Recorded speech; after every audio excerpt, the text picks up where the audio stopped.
बिस्मिल्लाहिर्रहमानिर्रहीम। अस्सलाम वालेकुम नाज़रीन, live with doctor Shahid Masood के साथ मैं हूं नायला अली।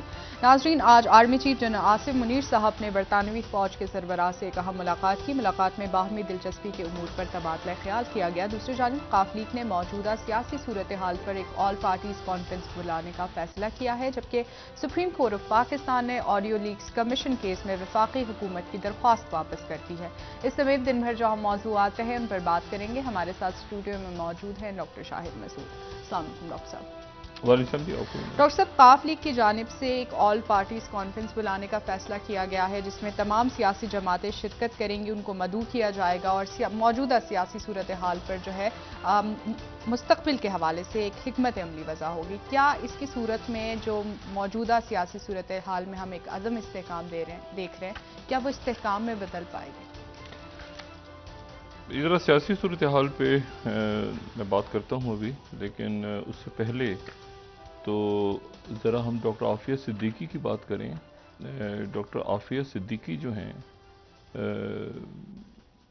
51 साल उनकी उम्र हो चुकी है अब, और उनसे उनकी जो बहन है डॉक्टर फौजिया सिद्दीकी जी, उनकी 20 साल के बाद मुलाकात हुई है सर।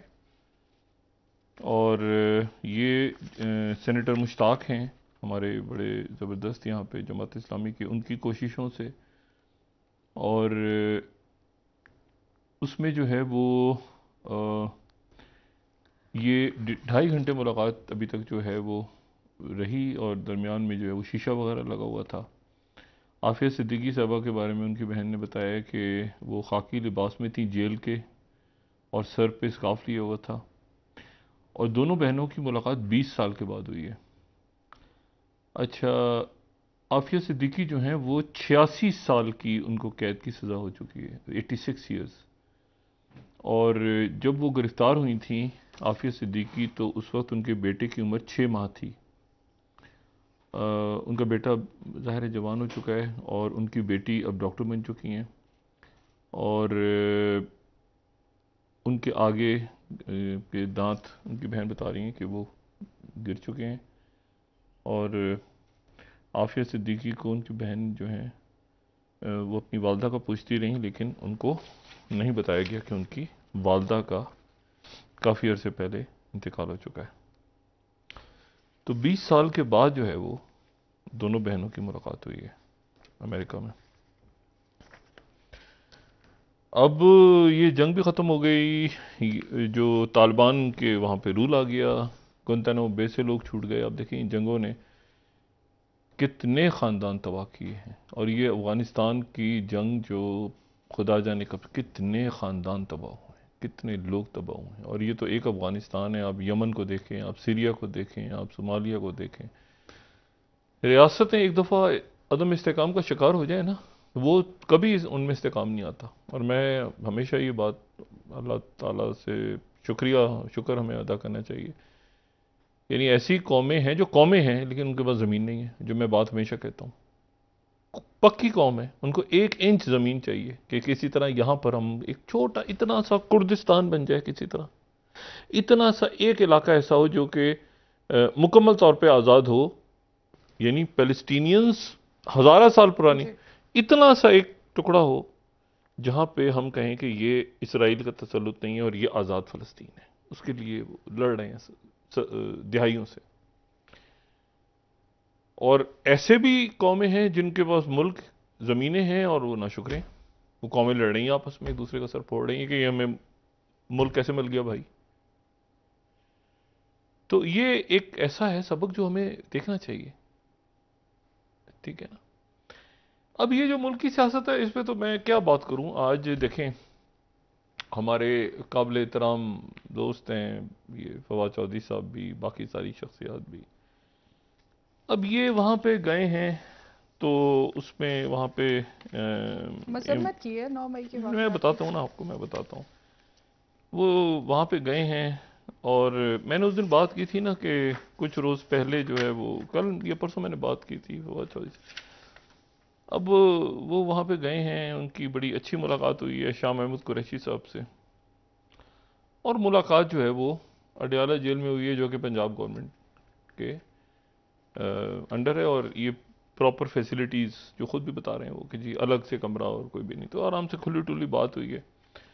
और उसके बाद फवाद चौधरी साहब के साथ इमरान इस्माइल साहब थे, महमूद मौलवी साहब थे, और उसमें शाह महमूद कुरैशी साहब से उन्होंने कहा कि शाह महमूद कुरैशी साहब ने भी मज़म्मत की है 9 मई के वाक़यात की, और उन्होंने बाद में कहा कि पाकिस्तान डेमोक्रेटिक मूवमेंट के सारे नहीं छोड़ सकते, यानी हुकूमत के सारे नहीं छोड़ सकते। अब एक यहाँ पे खबर दे दूं आपको,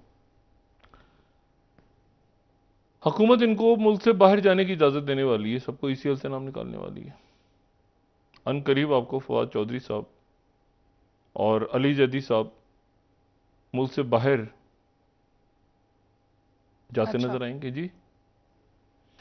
ये एक इमरान खान साहब के लिए एक कई हवालों से लेसन है। वो नवाज शरीफ साहब जो मर्जी आप कहें, कहते थे कि मुझे लोग ताने उनको दे रहे होते थे ना, चला गया, ये हो गया, वो कहते मुझे पता है अच्छी तरह, जी मैं पीछे पलट के देखूंगा ना तो वो खड़े होंगे सारे, कदम बढ़ाओ नवाज शरीफ हम तुम्हारे साथ हैं। मैंने कहा मैं जानता हूं अच्छी तरह।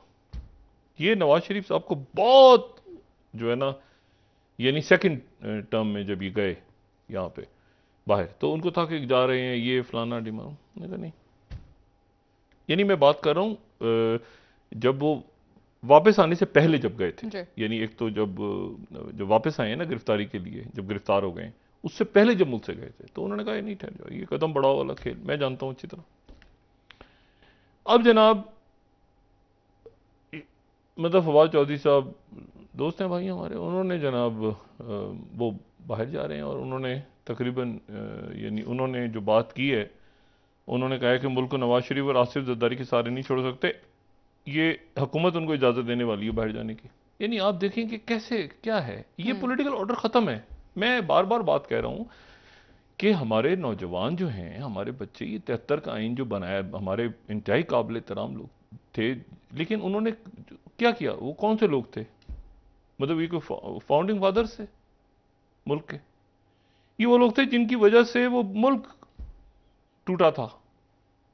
बड़े अच्छे लोग थे, मैं किसी को, लेकिन और उसमें ऐसे भी लोग थे जिनसे जबरदस्ती भी कुछ साइन हुआ था, वो मान नहीं रहे थे, कुछ छोड़ देता है। तारीख बड़ी बिटर है। मसला ये है कि ये खत्म हो चुका है कॉन्स्टिट्यूशन में, पॉलिटिकल ऑर्डर भी। कॉन्स्टिट्यूशन तो नहीं, कॉन्स्टिट्यूशन तो इमरान खान सारे कह रहे हैं कि कॉन्स्टिट्यूशन खत्म हो गया, कॉन्स्टिट्यूशन खत्म नहीं होना चाहिए, पर तो पॉलिटिकल ऑर्डर खत्म हो चुका है। ये ज़ियाउल हक साहब का भी नहीं, भुट्टो साहब के दौर का पॉलिटिकल ऑर्डर चल रहा है। ये उसका बच्चा, ये उसका बच्चा, उसका बच्चा, कुछ तो मेरे ख्याल से वो अंग्रेजों के दौर का चल रहा है।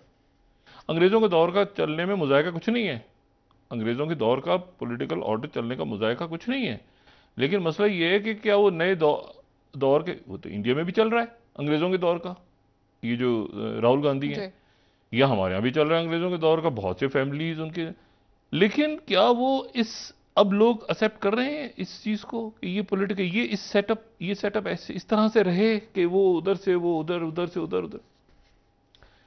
और उसके बाद दूसरी बात ये है, देखें जो मैंने कल भी बात की थी कि ये यानी आज क्या हुआ है अदालत के अंदर, मैंने तो फॉलो नहीं किया, लेकिन जितना मैं समझाऊं तो ये समझाऊं कि वो इमरान खान साहब आए हैं और उन्होंने आके उनको उन्होंने कहा कि जी पहले वो गए शायद इस्लामाबाद हाई कोर्ट ने कहा कि आप एहतसाब अदालत चले जाएं। एहतसाब अदालत वो गए हैं, तो एहतसाब अदालत में उन्होंने 3 दिन की जमानत दी थी उनको। उन्होंने कहा 3 दिनों में आप रुजू करें, वो आज ही रुजू किया उन्होंने। तो ये मुकदमा जो है, ये इसकी तारीख उनको मिल गई 18 जून, 18 तक मिल गई, तो 19 जून को अगली। और साथ ही जो है वो उधर से वो जो जुडिशल कमीशन ये जो बना था ऑडियो लीक्स वाला जी, उसके ऊपर इन्होंने कार्रवाई रोकी हुई है, जो फाइज ईसा साहब का जो था। अब इशू ये है, देखें काबिल एहतराम है उमरता बंदयाल साहब, सारे जज साहब, मैं तो कभी भी अदलिया के बारे में कोई ऐसी बात हो, फाइज ईसा साहब क्या जरूरी था कि पार्लियामेंट के फ्लोर्स पे उन्हीं 3 जज साहबान के बारे में आप बात करें जिन जज साहबान के बारे में ऑडियो लीक्स की कमीशन की रिपोर्ट चली गई। मतलब हुकूमत कहीं तो अपने आप को मतलब उन्होंने कुछ को इमरान खान साहब कह रहे हैं, कुछ को वो कह रहे हैं। और भाई आप अदालतों को इंडिपेंडेंट काम करने दें, ठीक है, ये उनका था, ये उनका था, हुकूमत ने उनको करके, वो भाई इस तरह नहीं होता, ठीक है ना। तो ये जो है ये और मैं इसलिए कह रहा हूं कि किसी भी वक्त फैसले आने वाले हैं। ये जो ट्रायल वहां पे चल रहे हैं ना, जी। वो तो ये वो अलग दुनिया है। वो अपना 9 मई का जो पहिया है ना, वो तेजी के साथ चल रहा है और बेरहम अंदाज में चल रहा है। और उसमें जो है वो आप जरा तसव्वुर करें, यानी कौन से क्या भाई, वो मुझे भी नहीं पता था, मुझे भी नहीं पता था, मुझे भी नहीं पता था, मुझे भी तो साल इमरान खान ने किया था। अच्छा, ये सारे वहां पे लड्डू पेड़े खा रहे थे बैठ के, वजारतें, चीजें मस। अच्छा, तो ये तो अभी है ना। अब मैं आपको सिर्फ ये बता रहा जी। हूं कि पॉलिटिकल ऑर्डर खत्म हो गया मुल्क में, पॉलिटिकल ऑर्डर। अच्छा, हर पार्टी का देखें, जमात इस्लामी है, जमात इस्लामी शायद आज उस शक्ल में नहीं है जिस शक्ल में मौदूदी साहब ने बनाई थी, लेकिन जमात इस्लामी का एक एक फ्रेमवर्क है ना जमात इस्लामी का, नजरिया है जो नजरिया है ना। स्ट्रेटजी के साथ नजर आता है। देखें, एक नजरिया है ना जी। जमात इस्लामी का, वो नजरियाती जमात है। उसमें इलेक्शन होता है, उसमें अमीर है, आप छोड़ देंगे सीटें कितनी है, एक एक प्रॉपर पॉलिटिकल फोर्स है, एक नजरिए के साथ है। आप इसी तरह से देखें तो एएनपी, आप छोड़ दें कितनी सीटें हैं, क्या एक नजरिए के साथ है। मैं बात कर रहा हूं, एक तो पॉलिटिकल ऑर्डर खत्म होने की मैं बात कर रहा हूं, लेकिन साथ ही मैं दूसरी बात भी कर रहा हूं। एक आपको एक नजरिए के साथ एक नजरिया क्या है जी, नजरिया उस वक्त जनाब बाचा खान के दौर से पूरा एक नजरिया है, ठीक है। उनका एक पॉइंट ऑफ व्यू है अफगानिस्तान के हवाले से, ये जो अफगान जिहाद के हवाले से एक नुक्ता नजर है जो है, ठीक है। अच्छा, एमक्यूएम का भी एक नजरिया था, है, वो हैं से थे हो गए वाला क्या था, उस छोड़ने वाला एक नजरिया तो था ना कि जी यहां पर कोटा सिस्टम खत्म होना चाहिए। एक नजरिया था, प्रॉपर नजरिया था जो अपील करता था। और अभी भी वो नजरिया तो एग्जैक्ट, वो इश्यूज तो मौजूद है ना अपनी जगह पे। वो किसने क्या किया बाद में उनको छोड़ दो, इश्यूज हैं अपनी जगह। कराची की आबादी कितनी है, कराची का पानी कैसे, मसाइल कैसे हल होंगे, वो अपनी जगह मौजूद है। नजरिया है ना, नजरिया तो मौजूद है। पाकिस्तान पीपल्स पार्टी एक नजरिए, अब छोड़ दें कि वो क्या अयूब खान का, सब छोड़ दें, एक नजरिए के साथ चंद शख्सियात बैठते हैं, प्रॉपर ब्रेनस्टॉर्मिंग होती है, प्रॉपर ब्रेनस्टॉर्मिंग। इस तरह से मईशत होनी चाहिए, इस तरह से आइन होना चाहिए, इस तरह से जो है वो आपका मतलब उस दौर के लिहाज से वो एक नजरिया, एक पूरा आइडियोलॉजी है, बिल्कुल, ठीक है। अवाम, मईशत कैसे होगी, इस्लामी सोशलिज्म को दरमियान में लाए उस वो दौर ऐसा था ना। तो कई मुल्क ऐसे थे जो इस्लामी मुल्क थे, सीरिया और कई मुल्क बेशुमार, लिबिया वगैरह, जो कि सोवियत तो सोशलिज्म एक लेकर आए, एक नजरियाती जमातें। अब ये जो जमातें बनती हैं, और भी बहुत सारी जमातें हैं, कुछ आप छोड़ें, नजरियात बनी हुई जमातें हैं। चाहे वो आप कहें कोई बलूचिस्तान में बहुत सारी जमातें हैं, वो कहते हैं कि बलोच हकूक, बाद में उन क्या होता है वो छोड़ दें आप, मगर वो ये जो जमातें बनती हैं ना, मैं कोई नाम नहीं ले रहा और मैं कोई जिक्र भी नहीं किसी का कर रहा, सब हमारे दोस्त हैं, सब काबिल एहतराम हैं, नाम सोचा जा रहा है। ये हर इलेक्शन से पहले पार्टियां, एक दो पार्टियां बनती हैं, खुदा जाने क्या है, और वो उनका नाम होना ही नहीं चाहिए, उनका नाम सिर्फ एक होना चाहिए, भांडे हो नहीं, भांडे कल ही करा लो। ओ भाई, ये इमरान खान साहब जो हैं, इनको ये, यानी वो कहते हैं मैं एक आदमी के जाने का अफसोस हो, आमिर क्या नहीं, कहीं आपको लग रहा है इनमें से कि किसी शख्स को कोई मारा पीटी हुई है किसी के साथ?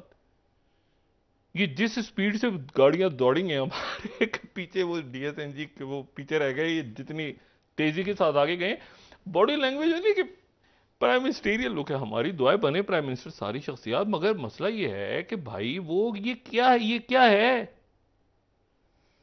अच्छा, ये पहिया अपनी जगह चल रहा है, मुकदमे खत्म नहीं हो रहे, लेकिन ये मैंने आपसे कहा ना। अच्छा, इनमें से कुछ का ख्याल है खत्म हो गए हैं, कुछ का ख्याल है खत्म है। मेरा ख्याल ये है, इस मुल्क में एक दफा आप पॉलिटिक्स को क्राइम से अलग कर दें। सियासत तो इबादत है ना। ये डॉक्टर सिमी जमाली ऐसी शख्सियात हैं ना, और बेशुमार को, एक अमजद साकिब साहब, बेशुमार लोग। आप देखें वो शहजाद रॉय जी, और बहुत सारे लोग वारिस बेग ये इन्होंने क्या किया है, बहुत सारे लोगों ने, कि पॉलिटिकली अपने आप को पार्टियों के से इन्होंने अपना वो जो तशख्खुस है कहीं ना कहीं तो वोट डालते होंगे, लेकिन एक हद तक आप होते हैं ना, वो एजुकेशन के साथ चले गए। इबरारुल हक का सारा टच बड़ा जबरदस्त है। तो मकसद है कि यहां तक ना चले जाएं कि जी पता चले कि यार वो मुल्क का ही पटा बिठा दिया कहीं आप जाने में या अनजाने में। अब खान साहब को अगर इस वक्त वो बैठ के कुछ सोच रहे होंगे, वो ये देख रहे होंगे कि यार एक मिनट ये क्या हो रहा है। और शाह महमूद कुरैशी साहब के साहबजादे कह रहे हैं हमारे भाई ने, हमारे वालिद साहब तो असूलों पे खड़े हैं। असद देखें, तीन चार चीजें हो रही हैं। एक बात तो ये हो रही है कि उन्होंने, फवाद चौधरी साहब ने बाहर आके जो गुफ्तगू फरमाई है, उन्होंने कहा कि हमाद जो है परवेज खटक साहब, अली जैदी साहब, हाँ अली जैदी भी बाहर जा रहे हैं मुल्क से। अच्छा जी, परवेज खटक साहब, असद उमर साहब, फारूक हबीब साहब, हमाद अजहर साहब, शहजाद वसीम साहब, आतिफ खान साहब, शराम तरकजई से उनका रब्ता। अब कई तो कई के लिए तो छापे पड़ रहे हैं भाई, इनका सबका इन सब से रब्ता अच्छा। और शाह महमूद से और मुलाकात अच्छी रही और मीडिया के सवालों का जवाब दिए बगैर चले गए। इशू क्या है? इशू ये है कि पहली बात तो ये है कि ये तो एक तरफ पॉलिटिकल चीज़ चल रही है, ठीक है। बुरा भला कह के पीडीएम के हाथों में नहीं छोड़ सकते, उनको नहीं छोड़ सकते। अभी उनसे परमिशंस मेरे ख्याल से आज या कल में ये ले लेंगे बाहर जाने की। ईसीएल से नाम निकलवा। जी, हुकूमत देगी। अब इशू ये तो हो गया एक, सर ये क्या सियासत है? मतलब काबिल, मैंने कहा ना काबिल एहतराम है सब सियासी कायदीन, मगर ये क्या कर रहे हैं, कर क्या रहे हैं? ठीक है, एक पार्टी है जिसका नाम ही नहीं अभी सोचा जा रहा, कौन से लोग होंगे, कौन से इलेक्टेबल्स होंगे, क्या होगा, वो जमा होंगे एक जगह, वो उधर से उधर चले जाएंगे, वो उधर से उधर चले जाएंगे, वो उधर से उधर। ये आपकी यूथ है, आपके बच्चे हैं, आपकी नस्ल। कहीं तो पाकिस्तान का सोचें, अपनी दाद से निकल के कहीं तो सोचें कि जी क्या मईशत का हाल हुआ हुआ है, क्या मुल्क में कि शहादतें हो रही हैं, कोई तनख्वाहें नहीं मिल रही किसी को, कोई कोई धमाके हो रहे हैं, कहीं कुछ। इससे आपको अल्लाह ताला ने मुल्क दिया है, आप लगे हुए पीछे मेरी मैं ये मैं यूं मैं सब। तो ये बड़ी बदकिस्मती है। अच्छा, और फिर दूसरी बात है कि पीडीएम ने तो नहीं खत्म किया ना, तो खान साहब ने खुद जाके तड़ मारी है दीवार से टक्कर के, कदम बढ़ाओ इमरान खान, हम तुम्हारे साथ हैं। ये करोड़ों लोगों का मजमा सारा जो है, जो कारकुन पड़े अंदर, इनमें से एक आदमी ने कारकुनों की बात नहीं की जी। हर शख्स कह रहा है मुझे और मेरी फैमिली को बाहर जाने दें और परमिशन मिल। मैंने आपको कहा ना, ये अब 2-3 दिन के बाद अब देखिएगा कितने लोग निकलते हैं कारकुन, ठीक है, और वो पड़े हुए हैं। सर उनमें बहुत सारे अफराद बेगुनाह भी होंगे, बेगुनाह भी गलती से होंगे, वो पकड़े सबक गए भी तो होंगे। कुछ सीखे ना, लोग सबक भी तो सीखें। इस मुल्क का पॉलिटिकल ऑर्डर खत्म हो चुका है। मैं बार बार जो बात कह रहा हूं, ये खत्म हो चुका है सियासी ऑर्डर। यानी वो कहते हैं मुझे एक आदमी के जाने का अफसोस हुआ, आमिर कियानी साहब ने ये भी नहीं सोचा कि यार वो कम से कम इमरान खान ने मेरा नाम लिया, वो सबसे आगे आगे मुलाकातें करवाने में, अरेंज करवाने। शर्मिंदगी की बात। मतलब देखें, एक ये नहीं कि मतलब ये मैं क्या लफ्ज़ इस्तेमाल करूं, एक वो ख्वाजा आसिफ वाला जुमला, उसके अलावा कोई जुमला बैठता ही नहीं है इसके कोई ऊपर। शर्म होती है, कोई है? कोई, मैं नहीं कहना चाह रहा था, मतलब नहीं, ये वो जुमला गलत था। उन्होंने कहा था कोई शर्म होती है, कोई हया होती है। वो जुमला असल में ये था कि कोई शर्म नहीं होती और कोई हया नहीं होती। यहाँ पे बस अजीब जो है ना, अजीब मामला, ठीक है। तो ये उधर से उधर गए, उधर से उधर। बहरहाल अब ये कि ये तो चल रहा है हुकूमत और सियासत। दूसरी तरफ जो है वो रियासत के इश्यूज है। जी। रियासत का इशू ये है कि जनाब आईएमएफ के साथ जो माशी मसाइल हैं वो हल करने में वो नहीं हो सके।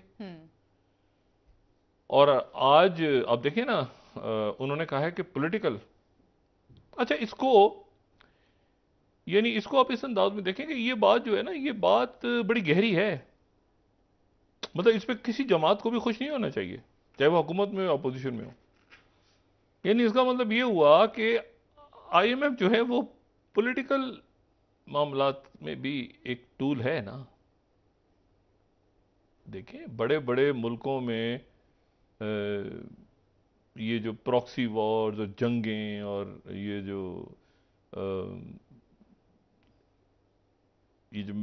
मतलब जो कुछ हुआ है पिछले इतने सालों में, कहीं कौन सी जमहूरियत, कौन सी क्या, वो दे डोंट केयर। वो अपने मफादात होते, रियासतें अपने मफादात के लिए ऐसे करके कान मरोड़ देते हैं ना, कभी क्वाड निकल आता है, कभी कुछ निकल आता है, कभी कुछ निकल आता है, कभी अचानक कहानियां निकल आती हैं पूरी। हाँ स्कैंडल्स निकल हाँ, आते हैं। पूरी कहानी निकल आती है लंबी चौड़ी, इंडिया में ये हो रहा है, वो अचानक परेशान हो जाते हैं, जयशंकर पता नहीं कि हम क्या हुआ है, अचानक चीखते हैं। ये जो है ये जनाब कॉलोनियल माइंडसेट अभी तक काम कर रहा है, मतलब उनको समझ नहीं आता, लेकिन कुछ चक्कर है ना पीछे। तो ये जो है बात ये सारी कि उसमें एक तो देखें ये खुल के चीज आ गई कि वो पॉलिटिक्स के अंदर दे आर इंटरेस्टेड, ये उनका मैंडेट नहीं है। ये बात आयशा और पाशा साहब ने सही की, उनका मैंडेट ये नहीं है कि लेकिन उन्होंने बात की बात कि इसको दूसरा एंगल ये कि स्टेबिलिटी नहीं है, आपको पता ही नहीं आपका वजीर खजाना कौन होगा। वजीर खजाना कह रहा है मैं सर्फ तोड़ दूंगा, फोड़ दूंगा, आंखों में आंखें डाल के बात करेंगे हम, तो ये नहीं होगा, पाकिस्तान दिवालिया नहीं होगा। लेकिन जो मईशत का हाल है इस वक्त वो सत्यानाश, सवा सत्यानाश बिल्कुल, ठीक है। और खान साहब को कितनी दिनों तक ये बात की जाएगी कि ये गद्दार हैं, ये धोखेबाज हैं, ये फलाएं ढिमाकन हैं, ये वो। तो ये खुद देखना है। फिर ये पार्टी जो बन रही है, मैंने पहली बात की थी, एक तो वो जहांगीर तरीन साहब बना रहे हैं ना, उनके साथ लोग जमा हो रहे हैं, कुछ मुस्लिम लीग काफ में चले गए हैं, कुछ जो हैं वो चले, पीपल्स पार्टी से भी राब्ता हो रहा है, पीपल्स पार्टी से जरदारी साहब भी उधर हैं। लेकिन इशू देखें, इशू ये है कि ये क्यों उठाते हैं, मतलब देखें नवाज शरीफ साहब ने भी तो उठाए हैं ना, नवाज शरीफ साहब ने नहीं मुशर्रफ साहब के साथ छोड़ के चले गए, नवाज शरीफ साहब के साथ वापस आ गए, इमरान खान साहब ने भी उठाए। और जहांगीर तरीन साहब जो हैं वो अब क्या पार्टी का नाम रखते हैं, क्या ऐसी पार्टी हर इलेक्शन से पहले एक आ जाती है सामने। लेकिन क्या डॉक्टर साहब आप इस बात पे यकीन रखते हैं जो खान साहब के सपोर्टर्स थे या वोटर्स थे वो अब उस तरफ जाएंगे जो भी पार्टी बनाई जाए? नहीं, वो इस पे वो सिर्फ ये सोचें, ये सिर्फ सोचना चाहिए एक मिनट ठहर जाओ यार, ये हमारी जिंदगी है, ये हमारे दोस्त हैं, ये हमारी फैमिली है, ये हमारा फ्यूचर है, ये हमारा मुल्क है, ठीक है। और ये सारा एक गोरख धंधा है, सब एक गोरख धंधा है। और इस गोरख धंधे में हर शख्स अपने मफादात के लिए खेल रहा है। तो हमारा मफाद क्या है? हमारा मफाद यह है कि हम अपनी तालीम हासिल करें, फिर हम भी सेल्फिश हो जाए ना, हम तालीम हासिल करें, हम अपनी फैमिली को देखें, हम अपना कैरियर बनाएं, हम अच्छी जॉब्स के लिए कंपीट करें दुनिया में, मतलब हम भी सेल्फिश हो जाए ना। वो अपने बाल बच्चों का सोच रहे हैं, हम भी वो अपने सोच रहे हैं, उनके फ्रंट मैन है, तो हमारा भी तो पड़ोस है ना, हमारे भी तो दाएं बाएं लोग हैं सारे। तो हम बात ये सारी कि अपना सोचें ना, हम भी अपना सोचें, हर शख्स अपना सोचे। अब वो अपना सोच रहे हैं तो हम नहीं अपना सोच सकते। ये मुल्क का सोचें, ये मुल्क का सोचें, ये मुल्क का देखें, मुल्क आपके जो मुल्क के लिए काम करने वाले लोग हैं। मैंने आपको मिसाल भी दे दी है, आप दूसरा ईदी इलाके दे दें। खान साहब सियासत में नहीं आए थे, तो खान साहब इमरान खान थे, सियासत में आए, फिर आने के बाद हुकूमत में आए, फिर हुकूमत के बाद वो आखिर में जाके अब वो उन्होंने कहा फरूख हबीब से भी राब्ता है, उन्होंने कहा इनसे भी राब्ता है, उन्होंने उनसे भी राब्ता है, उनसे भी राब्ता। ये बात छोड़ नहीं, मैंने कहा ना ये वो इंडिया में एक फिल्म आई थी डर्टी पॉलिटिक्स, तो ये कुछ उस किस्म की, हालांकि उसकी स्टोरी अलग थी, लेकिन ये मैं इसको यहीं पे छोड़े, पता नहीं आगे क्या पॉलिटिकल मंजरनामा क्या होता है इस पे, जो है ना ज्यादा एक ले लेते हैं सर, वापस आके इंडिया ने शंघाई कॉर्पोरेशन, इंडिया से एक कमाल हुआ है जी। शंघाई कॉर्पोरेशन ऑर्गेनाइजेशन जो इस वक्त दुनिया की एक ऐसा फोरम है जो कि जिसमें मुल्क आना चाह रहे हैं, उसकी सरबराही इंडिया के पास है इस साल। और उसका इजलास जो है जिसमें बिलावल भुट्टो गए थे और उससे पहले ख्वाजा आसिफ ने जाना था, और तो उसका जो सरबराही इजलास है, वो सरबराही इजलास जुलाई में 4 जुलाई को, वो मोदी साहब ने कहा कि मैं वर्चुअल करूंगा, सबको दावतनामे भेज दिए। यहां डिस्कशन हो रहा था इस्लामाबाद में कि शहबाज शरीफ साहब को जाना चाहिए नहीं जाना चाहिए, शी जिनपिंग आ रहे हैं नहीं आ रहे, उन्होंने वो इजलास वर्चुअल कर दिया। अच्छा। यानी जो किन वजूहात की बिना पर डॉक्टर साहब अल्लाह जानता है, उन्होंने कहा कि पता नहीं, मतलब वो कर दिया क्योंकि मोदी साहब ने वाशिंगटन जाना है ना। लेकिन मैं आपको बताऊं एक बात, इतनी बड़ी, देखें जो बात इतनी बड़ी गलती की है इंडिया कर रहा है इस वक्त, देखें पाकिस्तान में बेलारूस से साथ, बेलारूस की बात हो रही है, बरतानिया के चीफ ऑफ स्टाफ बैठे हुए हैं पाकिस्तान में, आज वो दौरा किया, वो आर्मी चीफ के साथ मुलाकात, सारा दिन खबरें, वो 5 रोज के दौरा, डिस्कशंस हो रहे हैं शोधा की यादगार पे। यानी आप देखें कि डिप्लोमेटिक लेवल पे पाकिस्तान ने बैलेंस, ये तो अंदर के स्यापे नहीं खत्म हो रहे हैं ना, जो मैं रोज। लेकिन सर पीपल्स पार्टी बिलावल साहब काफी एक्टिव है, जो जहां पर आप वो जाते हैं ना, जहां पर जो भी बात करता है पाकिस्तान की फॉरेन पॉलिसी जी। की, और इंतहाई मुश्किल दौर में। ये बिल्कुल। जो दौर है, ये जो बिल्कुल। पिछला साल, अब ये हुआ है कि वो करते करते करते करते ना अब ऐसी जगह आ गए हैं कि वो उन्होंने आपको कहा है कि भाई आपकी स्टेबिलिटी, अब दो अंदाज है ना इसके। जी। एक तो वो कह रहे हैं कि अपना सिस्टम ठीक करें, वो तो करप्शन है, वो आपने कभी ना कभी तो करना है ठीक, लेकिन उसका एक पॉलिटिकल एंगल है, एंगल जरूर है। एंगल जरूर चलिए है। ब्रेक ले लेते हैं डॉक्टर साहब, ठीक है वापस ना, आके बात ये करेंगे तभी इस तो पर। ब्रिक्स बैंक और ये साथ की पैरेलल करेंसी और ये दुनिया में जो बिल्कुल ठीक। प्रोग्राम खत्म हो रहा है और ये सारी ठीक है, ठीक है नाज़रीन, यहाँ पर एक ब्रेक लेंगे, हमारे साथ रहिए।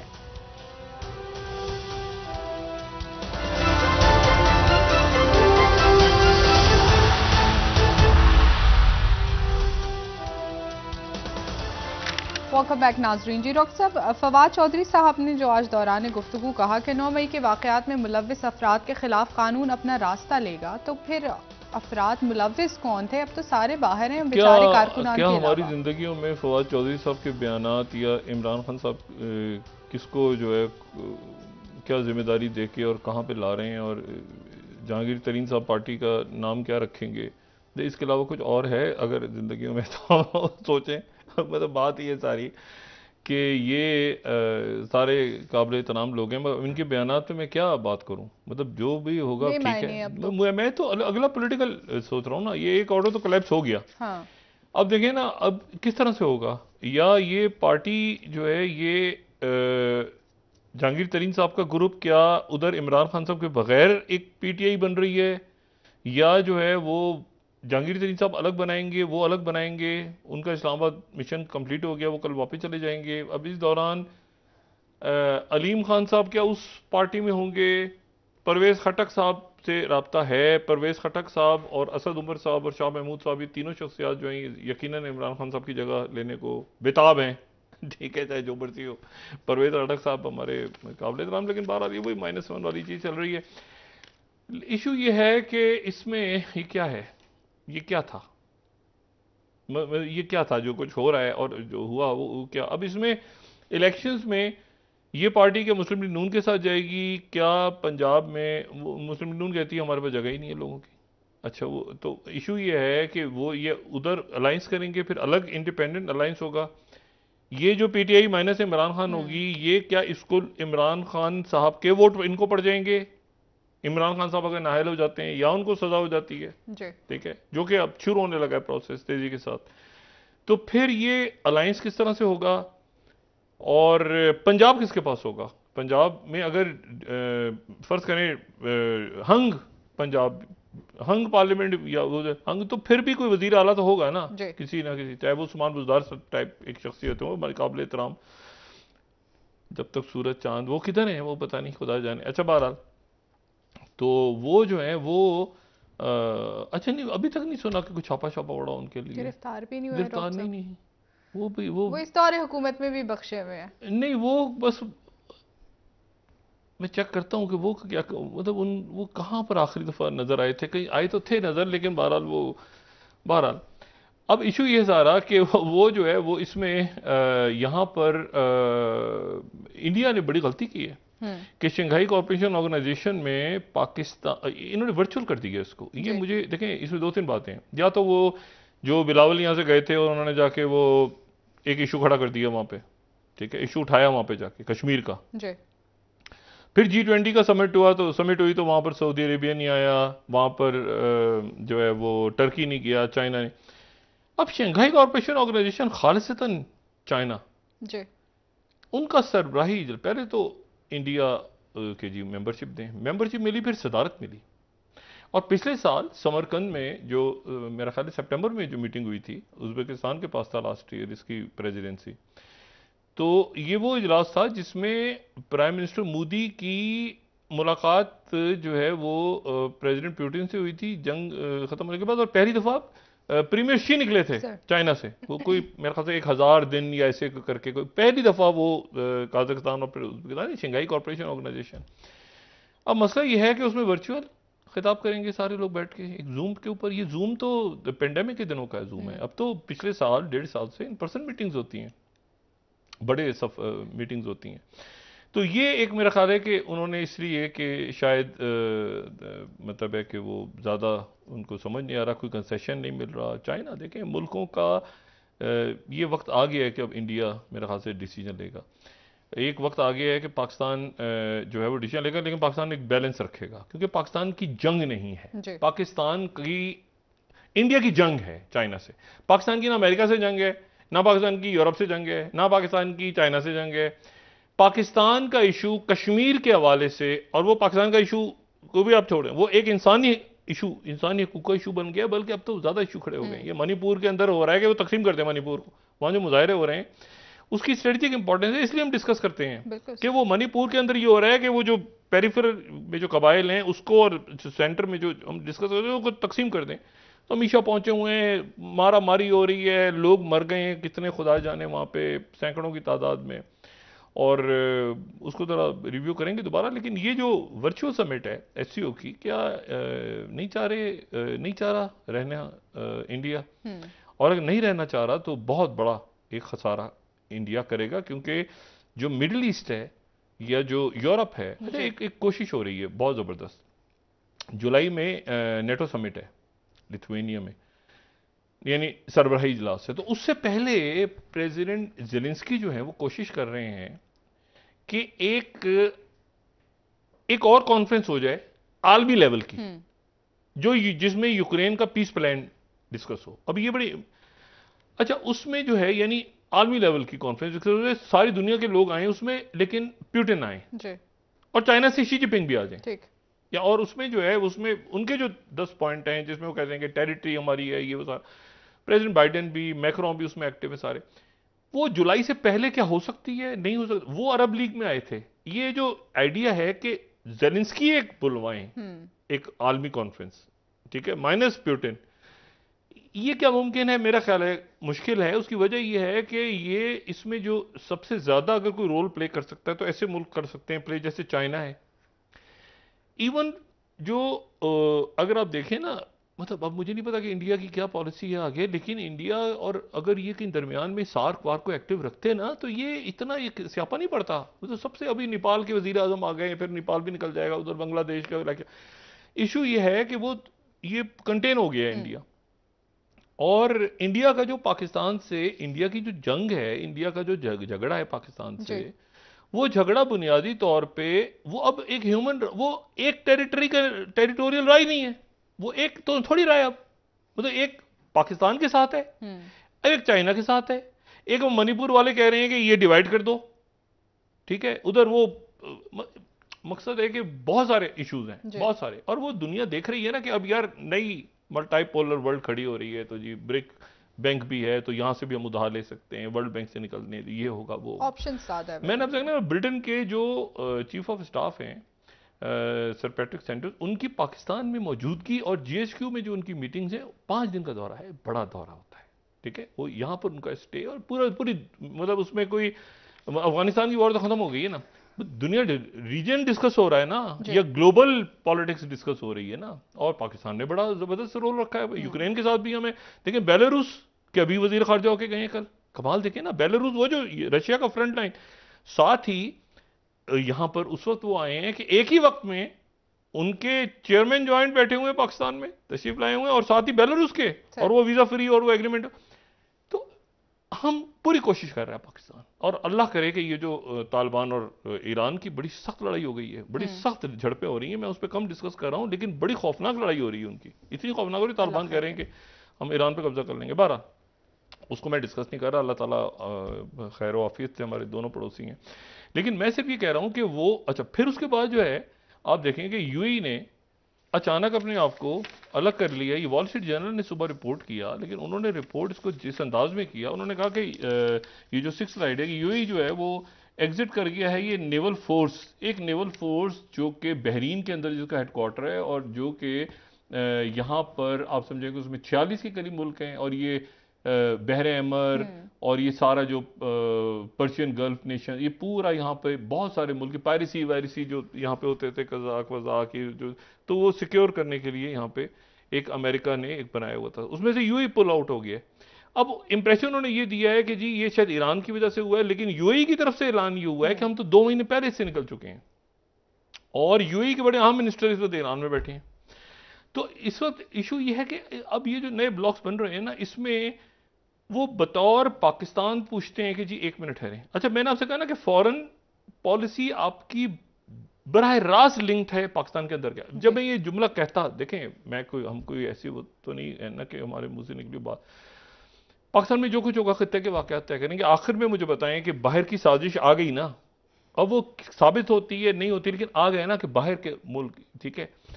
अच्छा, वो अमेरिका यहां से नहीं गया, अमेरिका मौजूद है, किसी ना किसी सूरत रहेगा अफगानिस्तान में, चाहे वो कहीं पे हो, आगे पीछे दाएं बाएं।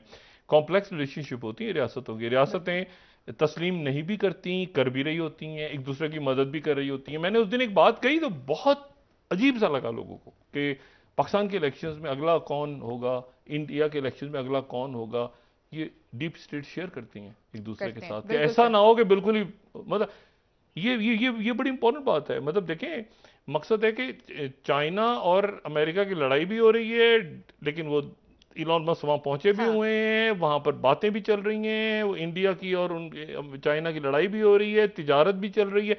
तो मुल्कों के दरमियान बड़ी कॉम्प्लेक्स रिलेशनशिप्स होती हैं। उसको एक जुमले, एक बयान, ये पब्लिक को सुनाने के लिए ना, हम उसको ऐसी जगह ले जाते हैं कि वो बिल्कुल ही सत्यानाश हो जाता है बहुत शुक्रिया हमारी क़यादत का। तो ये बड़ा बैलेंस और बड़ा इस वक्त अहम दिन है ये। यहाँ पर ये पॉलिटिकल ऑर्डर अगला कैसे बनेगा, इलेक्शन से पहले अलायंस होंगे, किसका वोट कहाँ कटेगा, कैसे होगा, और मुस्लिम लीग नून जो है वो उसको डेंट पड़ेगा, तो वो तो लेकिन फैसिलिटेट कर रहे हैं इस पूरे प्रोसेस को, ये भी खबरें आ रही हैं, तो कंफ्यूजन। बहुत शुक्रिया नाजरीन, कल इंशाल्लाह दोबारा आपसे और सख्त फैसले आने जा रहे हैं, सख्त फैसले उनकी जरूरत है अक्रॉस द बोर्ड। एक दफा हम सियासत को क्राइम से अलग करें तो फिर ही मुल्क आगे बढ़े। ठीक है नाजरीन, कल दोबारा आपसे मुलाकात होगी। मुझे नाला अली को इजाजत दीजिए। अल्लाह हाफिज़। जी डॉक्टर साहब, अपना दोस्तों, रिश्तेदारों, गिरदोनवाह के लोगों का सब ख्याल रखिएगा। अल्लाह हाफिज़।